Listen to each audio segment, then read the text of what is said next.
Chartered की पाठशाला में आपका स्वागत है। और आज फिर हम डिस्कस करने जा रहे हैं जीएसटी का जो भी अपडेट आया है, जीएसटी की जो एडवाइजरी और किसको लेके जीएसटी की 3B को लेके एक एडवाइजरी आई है, इसमें क्या चेंजेस आया है वो हम इस वीडियो में डिस्कस करेंगे। और इससे पहले मैं आपको बताना चाहूँगा, हम अपने चैनल पे सारे जीएसटी अपडेट डालते रहते हैं, चाहे वो इनकम टैक्स के हों अपडेट, आरओसी के अपडेट्स हों।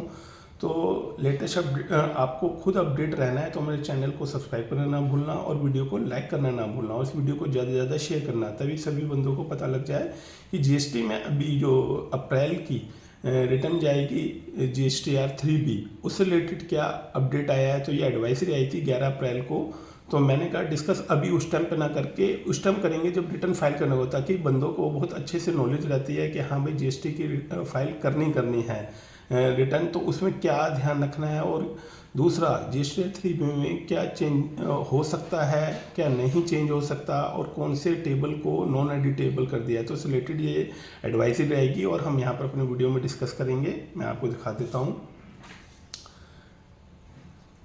अप्रैल 11 अप्रैल 2025 को ये जीएसटी की एडवाइजरी आई है और इसके अंदर अगर आप देखोगे टेबल लिखा हुआ है साफ साफ, table 3.2 of the form GSTR 3B captures the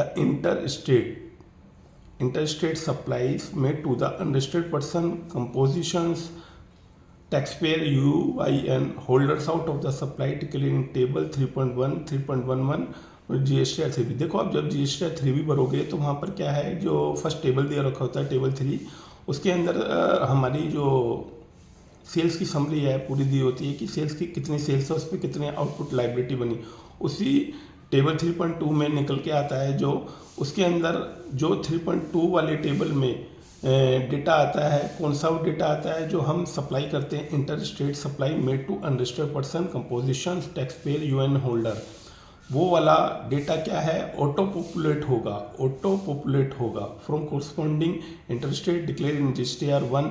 जिन्होंने GSTR 1 फाइल करी होगी, GSTR 1A फाइल करी होगी, 1FF फाइल होगी, उनसे जो डेटा फैच होके आएगा वो GSTR 3 में ऑटो पॉपुलेट आएगा। दूसरे पॉइंट में इन्होंने क्या लिखा है, it is to inform you that April, देखो साफ लिखा गया है ना, अप्रैल टैक्स पीरियड, अप्रैल का जो टैक्स पीरियड आएगा उसे ये एडवाइजरी एप्लीकेबल हो जाएगी। Interstate supply auto populated in table 3.2 GSTR 3B will be non editable. मतलब ये वाली जो रो है, ये वाला जो टेबल है, जो भी इंफॉर्मेशन GSTR 1 और 1A और 1FF से ऑटो पॉपुलेट आएगी, इसको आप एडिट नहीं कर पाओगे। दूसरा, the GSTR 3B shall be filed with auto populated values.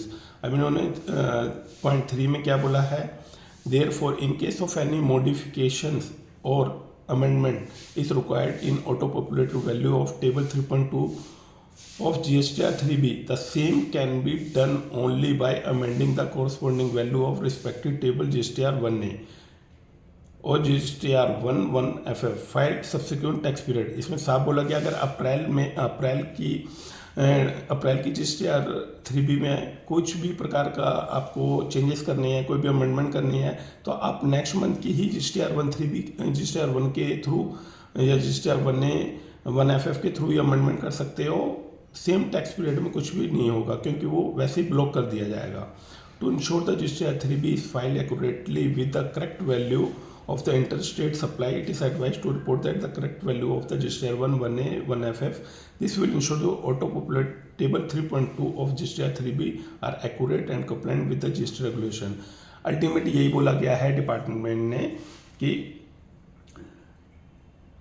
GSTR 3B के अंदर जो टेबल 3.2 है उसके अंदर जो इन्फॉर्मेशन आती है, इंटरस्टेट सप्लाई किससे, अनरजिस्टर्ड पर्सन को आपने अगर इंटरस्टेट सप्लाई करी हो, या कंपोजिशन टैक्स पेयर को, या यूएन को, वो जो GSTR 1 से हमारी इंफॉर्मेशन फैच होकर आई वो बिल्कुल भी ब्लॉक हो जाएगी, एडिट नहीं कर सकते। उसमें अगर कोई इस प्रकार की अमेंडमेंट मॉडिफिकेशन करनी है वो नेक्स्ट मंथ की, मतलब मई की GSTR 1 के थ्रू आप या GSTR 1FF के थ्रू आप कर सकते हो।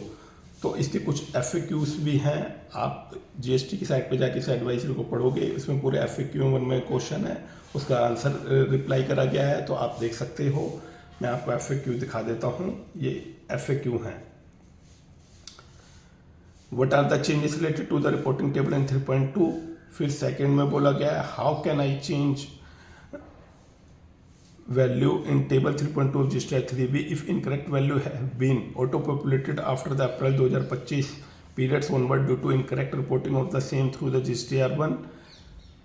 थर्ड अगर हम बात करते हैं what should I do to ensure accurate reporting in table 3.2 of GSTR 3B, उसके बाद में इसी तरीके के ये FAQs वगैरह हैं और आप FAQ रीड कर सकते हो 1 by 1 जाके। और मैं आपको बता दूं ये जो एडवाइजरी है अभी 11 अप्रैल 2025 को आई है और जो अभी अप्रैल की जो GSTR 3B जाएगी तो इस पर ध्यान रखना। जो एडिट हो सकता है उसको एडिट कर सकते हो, जो एडिट नहीं हो सकता उसको एडिट नहीं कर सकता, तो वो नेक्स्ट मंथ में ही अमेंड हो जाएगी। अगर वीडियो अच्छी लगी हो या अपडेट अच्छा लगा हो तो इस वीडियो को लाइक करना ना भूलना और शेयर करना ना भूलना।